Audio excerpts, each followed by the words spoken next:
Praise the lord. ఈ రోజు దేవుని వాక్యము, ఏక మనస్సును కలుగజేయును.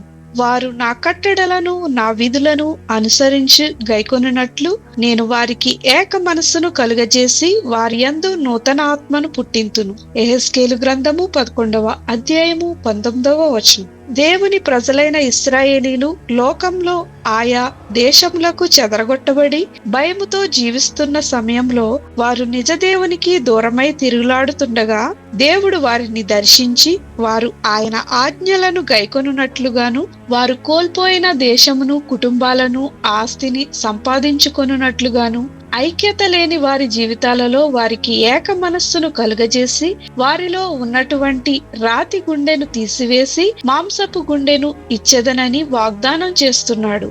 నేడు సఖ్యత, ఐక్యత లేని మన కుటుంబాలలో, సంఘాలలో దేవుడు తన ఆత్మతో మనలో ఏక మనస్సును కలుగజేయునుగాక.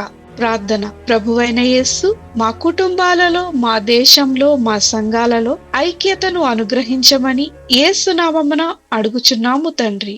ఆమేన్.